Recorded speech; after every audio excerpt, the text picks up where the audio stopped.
Hello and welcome to the She Is Left Project. This podcast is dedicated to helping you heal from the challenging and painful relationship with your mother so you can finally experience the love you've always craved.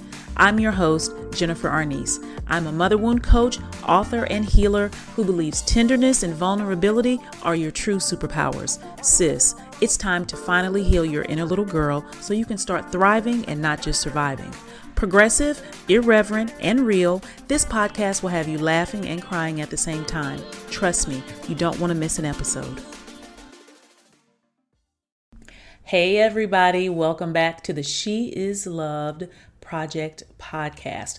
I'm your host, Jennifer Arnice, and this is episode 14. So if you've been listening for the past couple of weeks, you would know that I'm doing a 4-part series on the 4 pillars of reparenting your inner child. The first episode in that series was, episode 12, and that was loving discipline. Episode 13, we talked about regulating your emotions, and this is part 3, and it is all about self-care.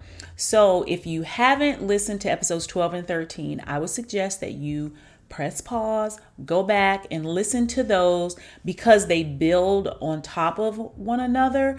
And a couple of the things I'm going to say in this episode really make more sense if you've listened to episodes 12 and 13. Now, for my folks who have listened to episodes 12 and 13, welcome back. And we're going to hop right in. So the first thing I want to tackle is the whole name self-care. Let's just get that out of the way because I feel like mainstream marketing and capitalism has watered down the whole idea of self-care for it to mean like just bubble baths and masks and, sitting on your veranda somewhere. And self-care is really more than that. It is not just something on a surface level. I break it down into 3 different areas. You have physical self-care, you have mental self-care, and you have emotional self-care. And you need to be tending to all 3 of those areas. And that's what you would consider holistic care. So this is deeper than going to get a facial, because so often self-care, it entails these grand events that we have. I'm going to a spa day. And then you go to the spa day in July. And then by the time September, your ass is back sad again because you don't have a daily self-care practice that's sustainable, that's powerful, and that is transformative. So instead, we end up doing these performative actions of self-care. It's like, I'm going to get up and go take a hike today. And it almost becomes like an Instagrammable moment, but you don't follow up with daily walks. You don't really connect, the dots between how you feel, when you're outside in nature. And because of that, it doesn't become a habit. And of course, if you go back and listen to episode 12, we talk about loving discipline. And loving discipline is about the commitment that you make to do something, even if it's something very small for yourself, every day, right?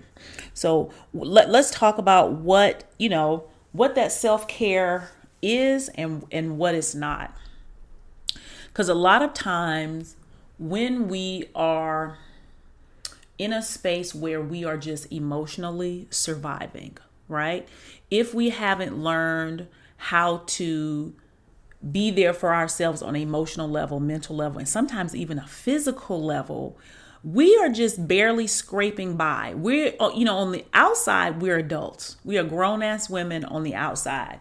But on the inside, we're like a 9-year-old who is frantic and is in a panic and is so afraid to take care of herself, so afraid that she can't take care of herself. There's so many missing pieces from our childhood that we're out here and we should know what we're doing, but we really don't know what the fuck we're doing.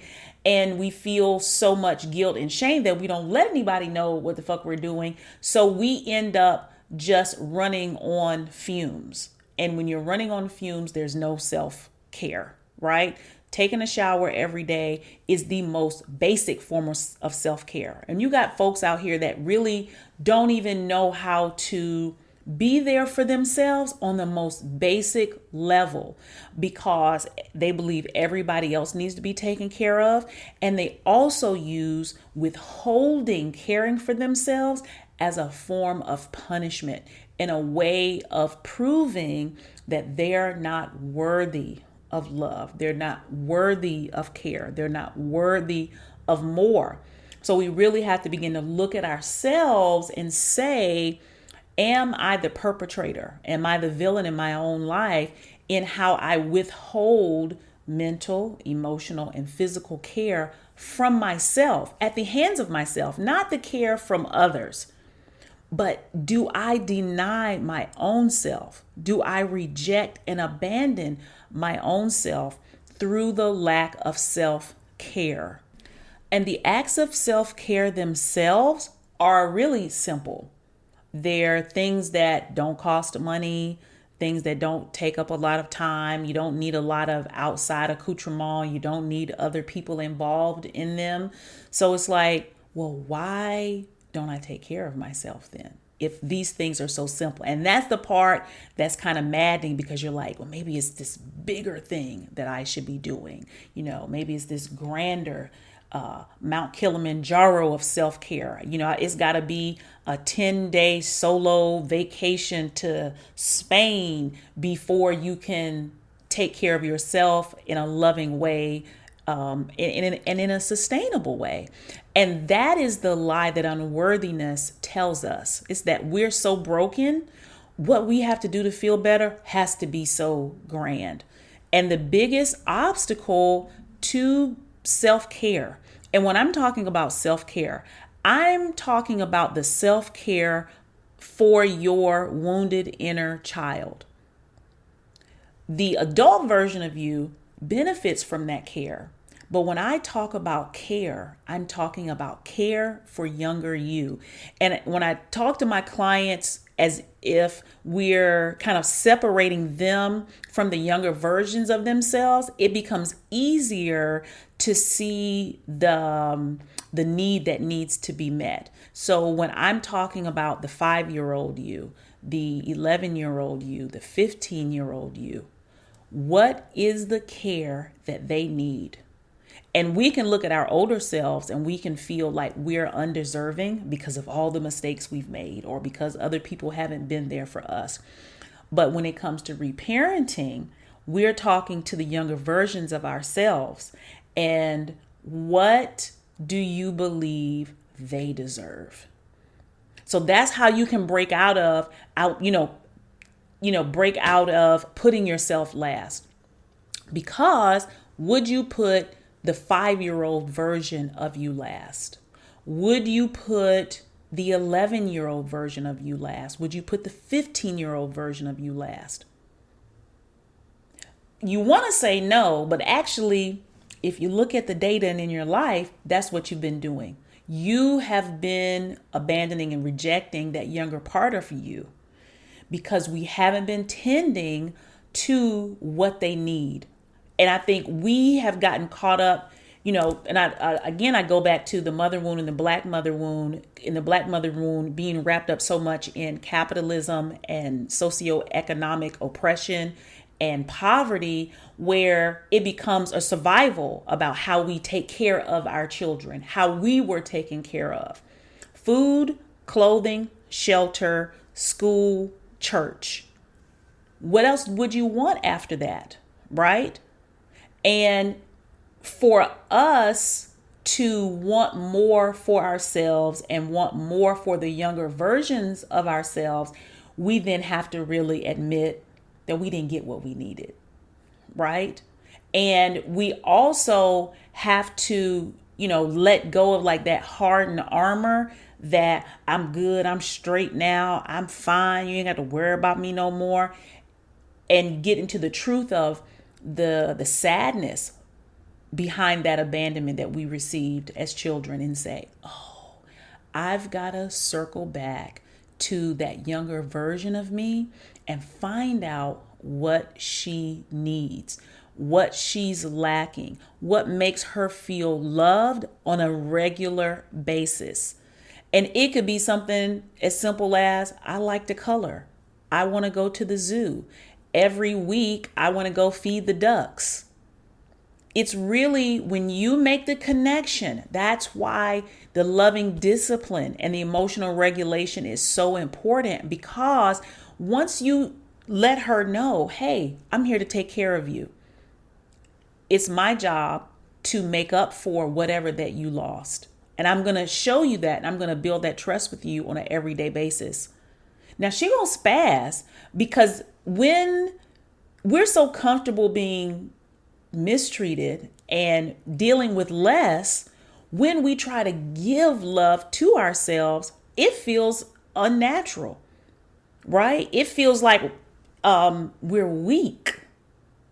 It feels like, oh, if I'm strong, I shouldn't need these things, because that's the lesson that we learned as children, right? But if you can look at her as the 5-year-old, you would tell her you don't need to be strong. You would look at the 12 and 13-year-old version of you and you say, you don't have to be strong.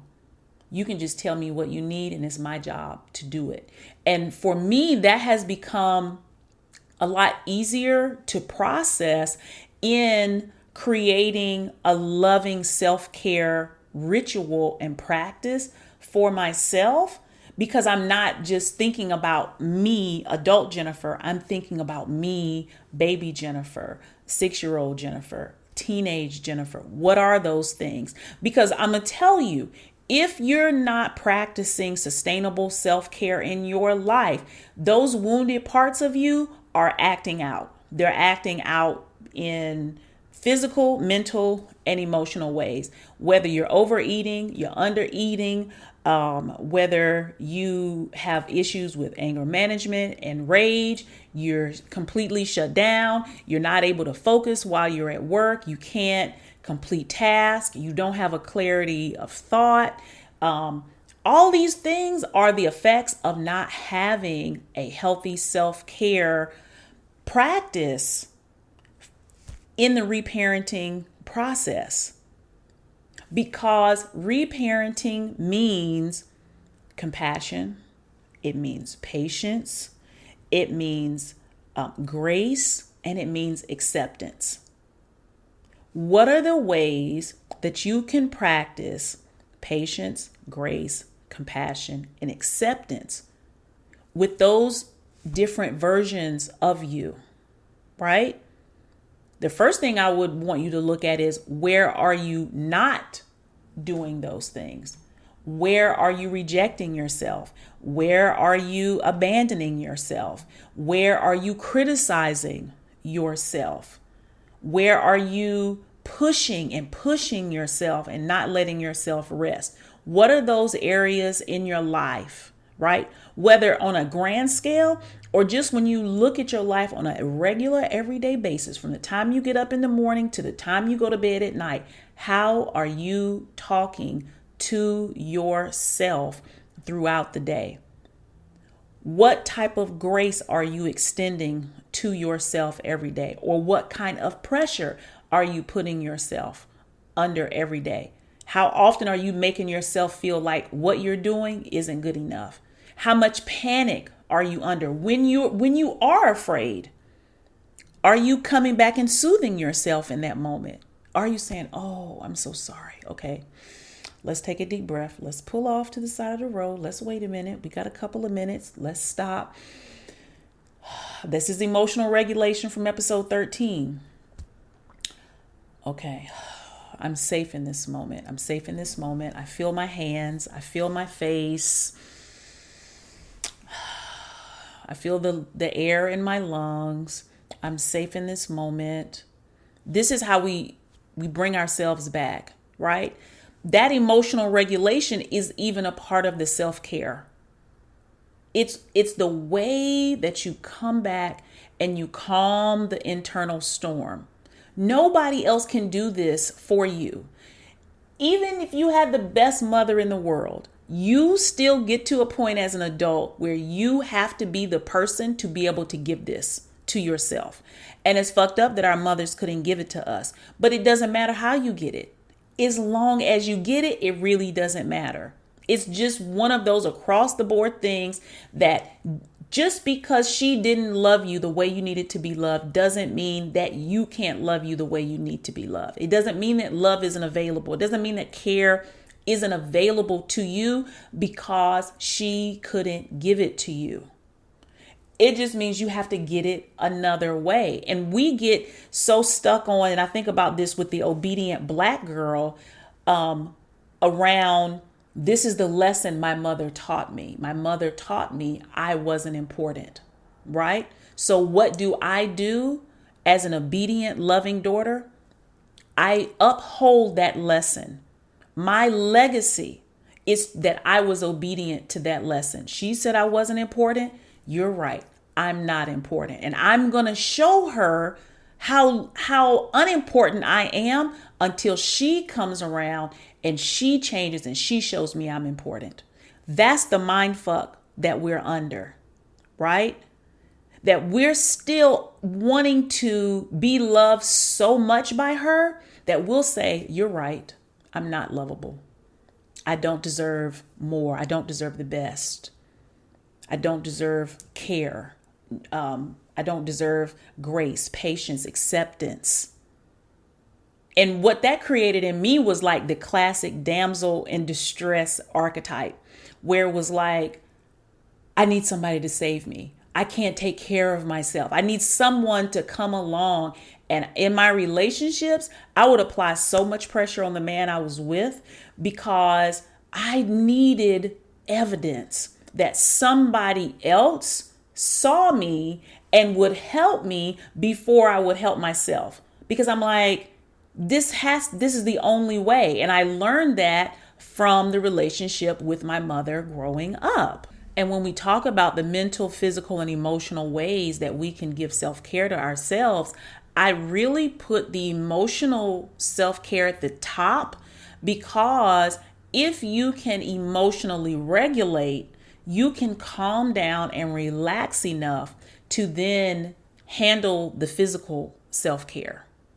You can then extend yourself enough to handle the mental self-care, right? I think we talked about physical self-care, we talked about emotional, and mental self-care really is about mental stimulation.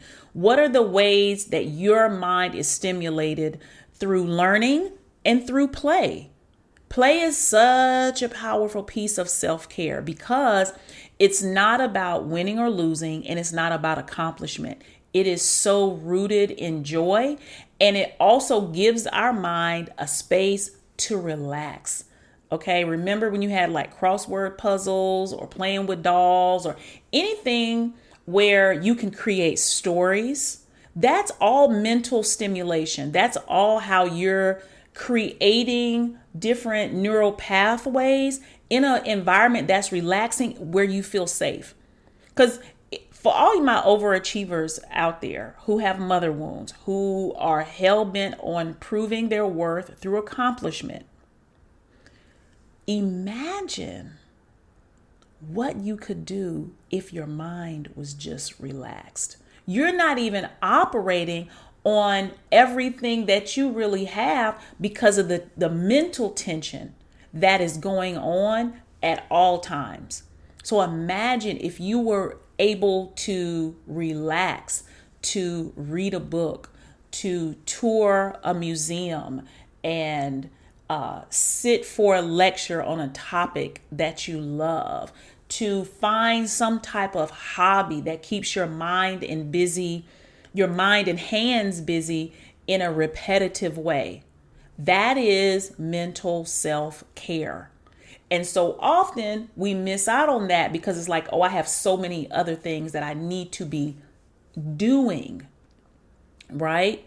But again, if we go back to the 5-year-old us, the 11 or 12-year-old us, the 16-year-old version of us. We want them to play. And this can be hard if we never got these things from our parents because there's no frame of reference. You're like, I don't even fucking understand. That is why you go inside, because your inner child has all the answers. If you're confused about what you should be doing and what your self-care looks like, this is what you do. Close your eyes, put your hands over your chest, and you make a connection. You make a connection with a version of yourself that you know has endured some type of trauma, right? So let's say it's the 5-year-old version of you. You take a deep breath.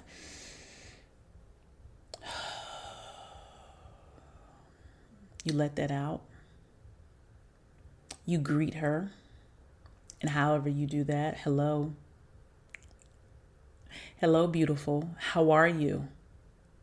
I'm here to ask you what you need from me. What would make you happy? What would make you feel special on a regular, everyday basis? What's something that I can do for you every morning that would let you know that I care for you? It's as simple as that. And you wait for an answer because there's going to be an answer. There's always an answer. And then you do that thing. This work isn't about me giving you all the answers.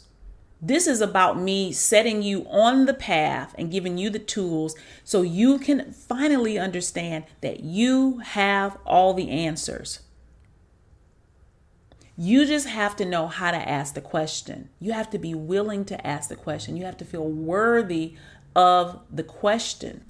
You know, more than me getting you to understand what you need to be doing, I really want you to be able to grasp how important it is, how vital it is that you take care of yourself and that it's not something that can wait for later. It is so much bigger than a bubble bath. This is, if you think about how you care for a baby, nobody who is a good parent at all, who is a qualified parent would be like, well, I changed their diaper, I gave them a bath, and I set them down, and I'm going to feed them in 4 or 5 hours or whenever. No, when you have a baby, it is, while there's obligation, there's also like this joy around it. Even when you're tired, you just want to smell that baby. You want to be close to them. You want to kiss their toes. You want to see if you can make them laugh. You want to see if you can make a connection between your eyes and that baby's eyes. And when they see you, they light up and then you light up. And sometimes it's no more than you just watching TV and you holding them and rocking them. That's care. That's how I want you to feel about yourself. I want you to feel like you are the baby. And what type of care does a baby get? They get all of your attention. Everything that you're doing is around how to make them happy, how to make them well, how to be there for them, how to plan for the future for them. You are completely invested in them, and they are a priority. Are you your own priority now? Or is your job a priority? Are your kids your only priority? Your man your only priority? Being in other people's business, you've made that your priority because that's where all of your time is, because you really are trying to get that validation that you are worth something from external spaces, where self-care gives you that internal sense of value that's unconditional, that isn't about what you do. It's not about what you accomplish, right? So some of the times you are going to have to disappoint other people in order for you to practice self-care. You're going to have to say no. You're going to have to risk being, disappointing others in order for you to have self care for your own, for your life. What I love the most about self care, self love, self compassion, self acceptance, self patience, self grace, which is what self care really is it is the evidence of your worthiness. Healing is not something that happens in your mind. I always tell y'all that. Healing is not something that you just sit in your house and do. Healing is an action verb, and self care are those actions. They're the things that you do for the wounded inner child that let her know that she is important, that you see her, that she's valued, because that's how we release the trauma. The trauma isn't what happened. The trauma is the lack of a sympathetic witness. You, through self-care, become the sympathetic witness for the 5-year-old version of you. You become the witness that she exists and that she has needs and that they have value, and you provide for her, which then allows her to relax, allows her to come out of the anxiety, allows her to come out of the fear, out of the thoughts of abandonment and rejection and shame and judgment, so she can be in a natural state. Our natural state is safety. Our natural state is calm, right? Our normal state now has been one that's heightened around anxiety and fear, abandonment, rejection, self-criticism, hyper-independence. But our natural state is ease. We came in here with ease. And when we can return to ease, that's when we can have more confidence. That's when we can trust ourselves and trust our intuition. We can build healthy and loving support systems. It's okay for us to be tender. We have more of a grasp on our emotional vocabulary, and we know how we feel. We know how to communicate how we feel. We know how to soothe ourselves. That all happens through the sustainable and powerful transformative practice of self-care. It is not just bubble baths. It is what you do every day that says, I love you, right? Even if you don't believe that shit off the rip, you do it anyway until she starts to catch on and is like, oh, isn't this nice to be seen? Isn't this nice to be accepted? Isn't this awesome to be given another chance? Wow, to have somebody say to me, it's okay, you made a mistake, you're going to get it right tomorrow. That's self-care, encouragement.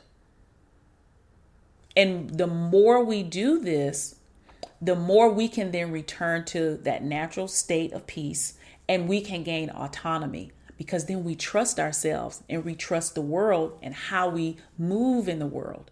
And that's what healing the mother wound is all about. It's not about fixing the relationship you have with your mother.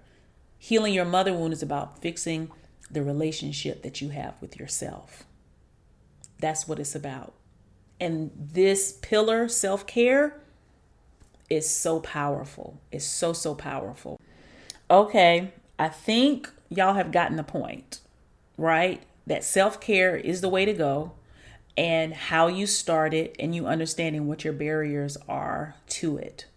I would love to hear about the ways that you are creating self-care routines. So if you don't mind, I would love for you to go over to my Instagram at I am Jennifer Arnice and shoot me a DM and tell me about what your self-care routine looks like, what you want it to look like, if you have any ideas around that, or if you need some ideas.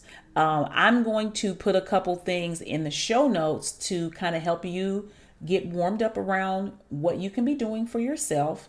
But yeah, shoot me a DM, and so I can kind of see where y'all are going, see where you may need some help, and cheer you on, and acknowledge that this is real work, and that it just takes day by day, bit by bit, inch by inch. It's like we are emotional fitness people right now. I'm your emotional fitness trainer, right? So it's like you start with the smallest weight and you build up from there. but you have to be consistent.